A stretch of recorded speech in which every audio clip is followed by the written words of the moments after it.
네, 사회 올림픽, 평창 올림픽과 관련된 내용 또는 사회 분야, 문화 분야 질문 주십시오. 예, 중간에 저 조선비제 박정혁 기자입니다. 저 2017년에 그 대통령께서 당내 경선 과정에서 다른 후보를 지지하던 의원들한테 이제 문자 폭탄이나 18원 후원금 같은 게 이제 쏟아지니까 그런 거에 대해서 과도한 표현들이 있어서 의원들이 상처를 받았고 그런 부분들에서 위로도 드린다 뭐 이런 표현을 하셨는데요. 사실 제가 이 얘기를 거창하게 드린 이유는 기자들이 이제 기사로 표현을 할 때 최근에 이제 대통령이나 아니면 정부 정책에 대해서 비판적인 기사를 쓰면 댓글들에 굉장히 많은 안 좋은 댓글들이 달리는 경우가 많은데요. 지지자분들께서 좀 보내시는 그 격한 표현이 많이 있는 것 같습니다. 대통령께서 그런 부분들에 대해서 어떻게 생각하고 계신지, 그리고 그 격한 표현들이 있다면 그 지지자분들께 어떻게 표현을 좀 했으면 좋겠다라고 전하실 말씀이 있으신지 궁금합니다. 그래야 좀 편하게 기사를 쓸 수 있을 것 같아서. 예.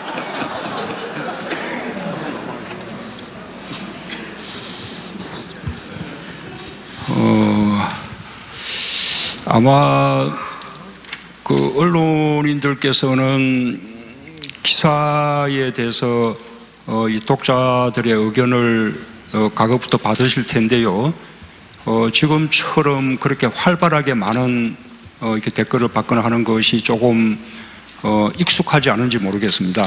그러나 저희 이제 정치하는 사람들은 정치하는 기간 내내 뭐 우리 제도 언론의 뭐 이런 비판들뿐만 아니라 그런 뭐 인터넷을 통해서 또는 문자를 통해서 댓글을 통해서 뭐 많은 그 공격을 받기도 하고 비판을 받아왔지요. 그래서 그런 부분들에 대해서 익숙해 있고, 저는 아마 대한민국에서 저보다 많은 그런 악플이나 이런 문자를 통한 비난이나 뭐 여러 가지 트윗이나 뭐 그렇게 뭐 많이 당한 정신이 없을 거라고 생각하는데, 그냥 저와 생각이 각큰 다르건 상관없이 그냥 유권자인 그 국민들의 그냥 의사표시다, 그렇게 받아들입니다. 저는 기자님들께서도 그런 부분에 대해서는 좀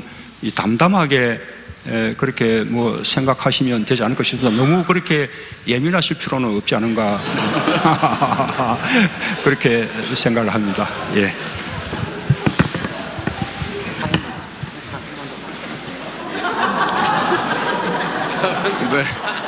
네, 우리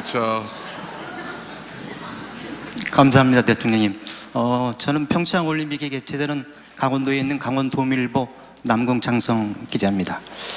그 대통령님 취임하시고 그 엄중한 안보 현실에서 평창 올림픽을 계기로 한반도 평화를 정착시키기 위한 노력에 국민의 한 사람으로서 먼저 감사하다는 말씀을 드리겠습니다. 그 어제 평창 올림픽 계기 남북 고위급 회담이 열렸습니다. 그 합의 내용 중에 보면은 북한에서 대표단을 파견하기로 했습니다. 대통령님께서 임기 중에 신년사에서 북핵 해결을 하시겠다고 했는데, 그 대표단에 혹시 지금의 안보 현실을 좀 또 북핵 문제를 해결하기 위해서 대표로 누가 오셨으면 좋겠는지, 혹시 가능하시다면 김정은 북한 노동당 위원장이 대표로 오실 경우 어떻게 생각하시는 데에서 듣고 싶습니다. 이상입니다. 예, 이제 뭐 시작인데요. 어제 이제 첫 걸음인데 출발이 좋았다고 생각합니다. 그러나 그렇다고 해서 너무 이렇게 뭐 앞서 뭐 가면서 이런저런 가정을 할 그 단계는 아니라고 보고요. 북한이 평창 올림픽 계기에 대표단을 보내기로 한 것은 대단히 바람직한 일이라고 생각합니다. 가능하면 고위급 대표단에 대해서 어제와 같은 대화의 장이 또 평창 올림픽 그 기간에도 다시 이어지기를 바라는 그런 마음입니다. 북한이 어느 급의 대표단을 보낼지 여부는 아직은 알 수 없는데 아마 평창 올림픽 이렇게 다가오면서 서로 간에 실무적인 그 협의를 해 나가기로 했기 때문에 좀 평창 올림픽 기간이 다가오게 되면 좀 가시적으로 아마 이렇게 발표되지 않을까 생각합니다.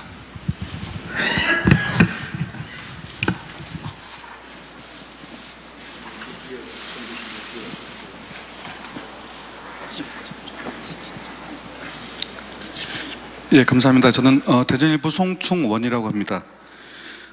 개헌에 관련해서 좀 여쭤보고 싶은데요.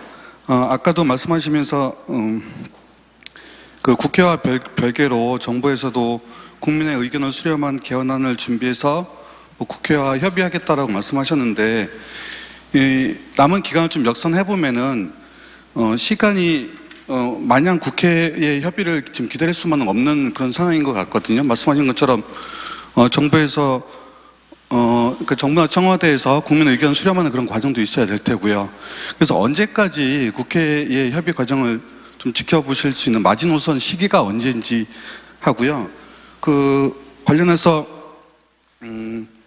아까 그 기본권 강화하고 또 그 지방 분권 그런 부분들 계속 강화하는 그런 그 개헌을 그 말씀하셨는데 그런 부분 정부에서 어떻게 준비하고 계신지 컨트롤 타워가 있는지 좀 궁금합니다.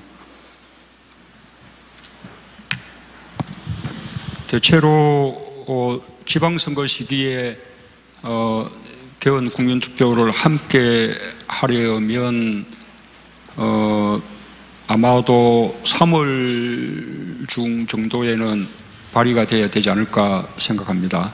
그러려면 국회 개헌 특위에서 2월 말 정도까지는 개헌안에 대한 합의가 이루어져야 되지 않을까 생각하고요. 그것이 가능한지를 저희가 잘 살펴보겠습니다.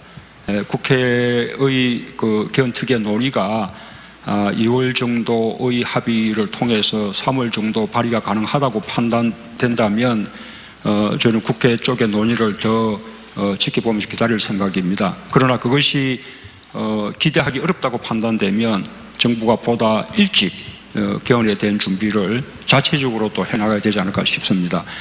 개헌안은 오래전부터 논의되어 왔기 때문에 지방 분권 분야든 기본권 강화 분야든 그 다음에 또 이 중앙 권력구조 개편 부분이든 안들은 좀 더 나와 있습니다. 그런 가운데에서 서로 합의할 수 있는 부분을 모으면 된다고 생각합니다. 저는 두 가지 그 개헌의 길이 있다고 봅니다. 만약에 국회가 의지를 가지고 있고 이 정부와 함께 그 협의가 된다면 저는 최대한 넓은 개헌을 할 수 있을 것이라고 봅니다. 그러나 국회와 정부가 함께 이렇게 합의가 되지 않고 만약 정부가 발의하게 된다면 아마도 국민들이 공감하고 지지할 수 있는 또 국회의 의결도 받아낼 수 있는 그런 어떤 최소한의 개헌으로 좁힐 필요가 있을 수도 있겠다는 생각을 가집니다. 그리고 정부가 개헌을 추진하는 과정에서 중요한 것은 그런 개헌의 안을 마련하는 과정에서 국민들의 의견을 폭넓게 수렴해서 국민과 함께 이렇게 개헌을 해 나가는 그런 노력들이 중요하다고 보고 있습니다. 예, 이제 질문이 한 7, 8분 정도 시간이 남았습니다. 한 3분 정도만 더 받을 수 있을 것 같은데요. 일단 자유질문으로 들어가겠습니다. 그리고 오늘 지상파 방송에서는 지금 아무도 질문이 없는데 두 번째 질문을 지상파께 드릴 테니까 손을 들어주시고요. 일단 자유질문 들어가겠습니다.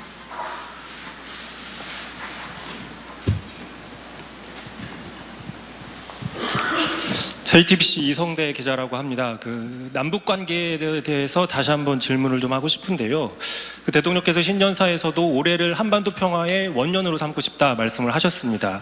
또 아까도 말씀하셨지만 어제 그 남북 고위급 회담이 이제 시작이다라고 말씀을 하셨는데 앞으로 그 남북 관계에 있어서는 개성공단 재개나 또는 금강산 관광 재개 또 나아가 오이사 조치 같은 문제들이 있는데 이런 문제들을 과연 올해 안에 적극적으로 푸실 생각이 있는 건지, 만약에 있으시다면 뭐 미국 측과의 어떤 긴밀한 조율들도 필요할 텐데 이런 관계들을 어떻게 풀어 나가실 건지에 대한 좀 구체적인 보관 같은 거를 듣고 싶습니다.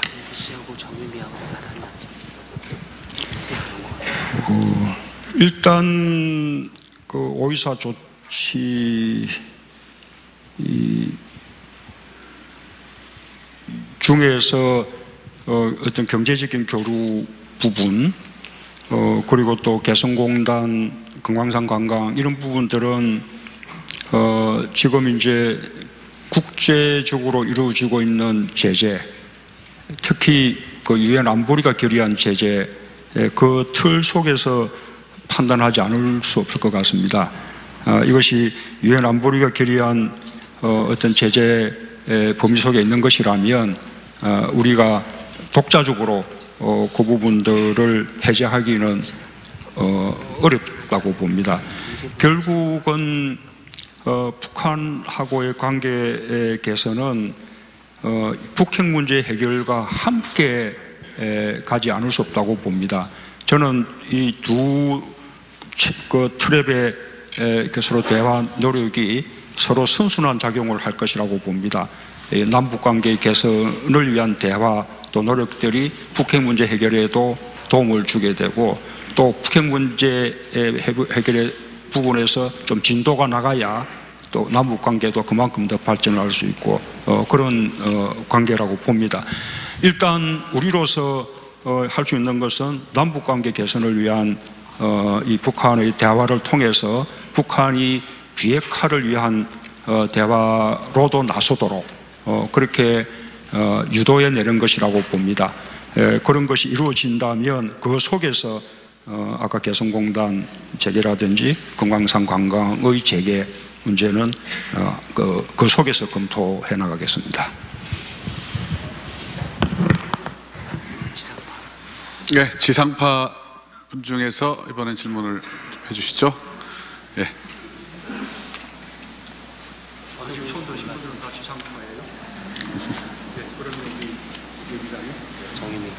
예. 네, SBS 정유입니다. 어제 발표하신 그 위안부 합의 후속 조치 관련해서 한 가지 간단히 여쭙겠습니다. 그 일본이 출연한 10억엔 과연 정말 그 할머니들의 요구대로 일본에 반환할 수는 없는 건지, 그 10억엔을 앞으로 어떻게 해 나가시겠다는 건지 좀 구체적으로 말씀 부탁드립니다. 우선은 그 위안부 할머니들의 이 상처를 치유할 수 있는 또 그리고 그분들 위로할 수 있는 치유 조치가 필요한데 할머니들이 받아들이지 않는 그 한일 간의 합의에 의해서 일본이 출연한 돈으로 그런 치유 조치가 이루어지고 있다는 사실을 할머니들은 받아들일 수가 없는 것입니다. 그래서 우리 정부는 그 할머니들에 대한 치유 조치는 우리 정부의 돈으로 하겠다는 것입니다. 기왕에 이루어진 지출들도 다 우리 정부의 돈으로 대체하겠습니다. 그러면 이미 그 치유금을 받은 할머니들도 떳떳할 수 있을 것이고, 또 아직 받지 않은 할머니들도 이제는 떳떳하게 돈을 받을 수 있을 것이라고 생각합니다. 그러면 일본이 출연한 10억엔은 어떻게 할 것이냐, 저는 그 부분에 대해서는 일본과 또 우리 그 할머니들과 또는 시민단체들과 이렇게 앞으로 조금 협의해 나갈 필요가 있다고 생각합니다. 만약에 그 돈이 위안부 문제를 해결할 수 있는 어떤 좋은 그런 목적으로 사용될 수 있다면, 그리고 그 사용에 대해서 일본과 우리 위안부 할머니들 또 시민단체들이 또 동의한다면 저는 그것도 하나의 바람직할 수 있다고 생각합니다.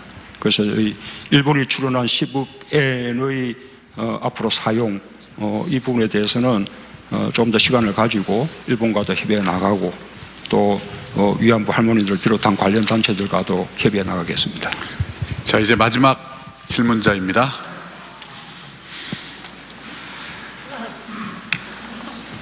마지막입니다. 예, 뭐 오늘은 골고루 여러 분야에서 다 질문을 해주셨습니다. 대통령님 마음대로 골라주십시오.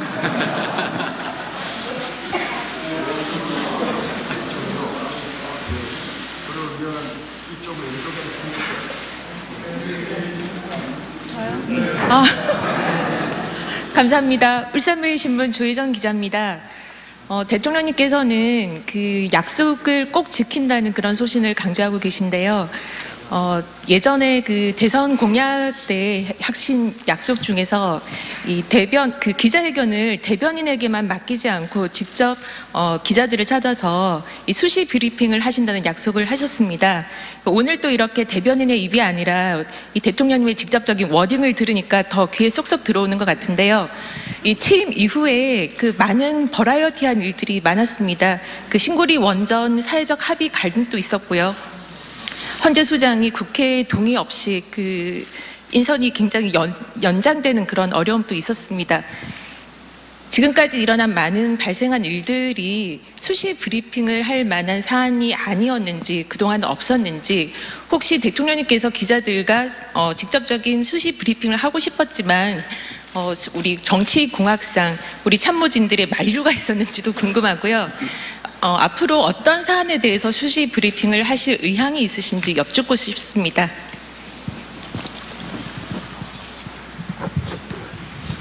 예, 저는 오늘처럼 기자님들을 더 자주 만나고 싶습니다. 예, 브리핑 중요한 일들은 직접 하고 싶기도 하고, 그리고 또 이런 식의 기자회견을 직접 또 하기도 하고,